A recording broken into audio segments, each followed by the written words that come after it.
We often like to believe that we are the captains of our own ships, steering through life with logic and intent. But if we're honest, many of us spend our days being pulled off course by invisible chains. We find ourselves suddenly submerged in a sea of rage, fog of dread, or a storm of mood swings that seem to come from nowhere. So to understand why this happens, we have to understand the memory anchor. Think of a boat anchor. Its job is simple: to keep the vessel from floating away. In the geography of the human mind, a memory anchor does exactly the same thing. It pins a specific emotion, be it terror, shame, or joy, uh, or a specific stimulus to a certain tone of voice, a specific way someone touches your shoulder, or even the sterile smell of a hospital hallway can act as a hook. When that hook is caught, we aren't just in the present moment anymore. You're an anchor to the past. So when we experience childhood trauma, our minds are in survival mode. The mind processes millions of bits of information, but we cannot hold all of them. To protect us, it uses a tool called generalization. If a person who is supposed to love us instead hurts us, the young mind makes a sweeping logical leap. For the sake of safety, people are dangerous.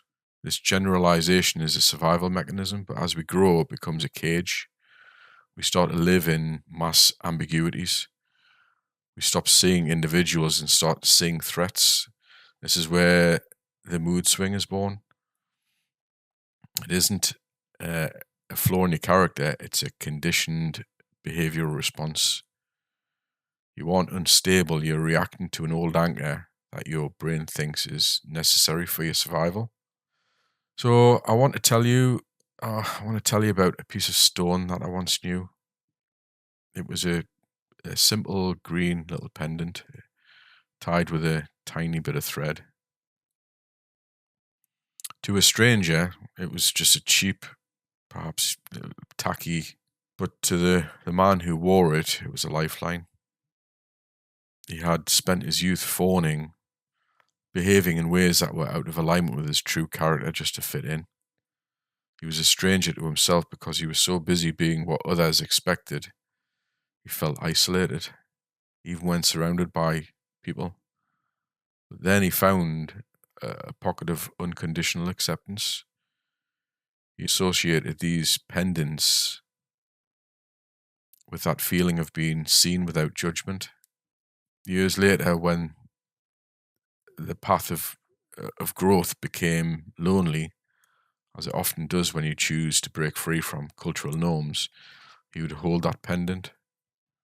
So in moments of isolation, that stone served as a positive anchor. It didn't just remind him, of a friend. It anchored him to the truth that he was worthy of acceptance. It allowed him to transcend the difficult season. So the lesson here is quite profound.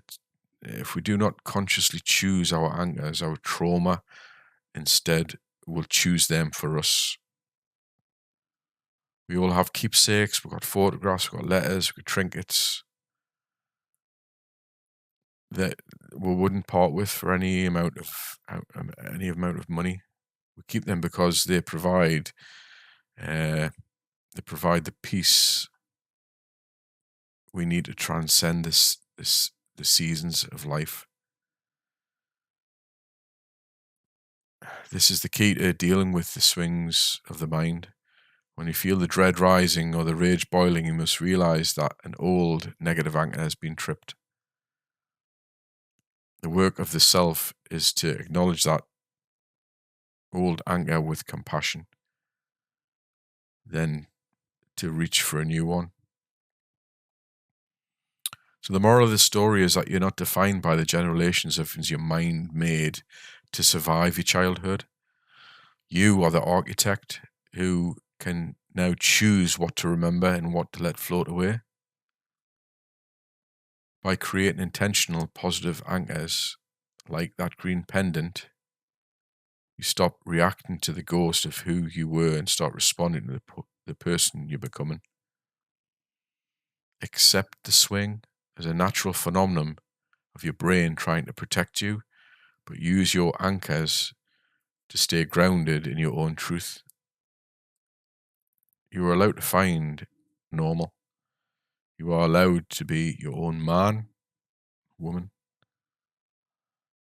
and most importantly, you are allowed to be anchored in peace.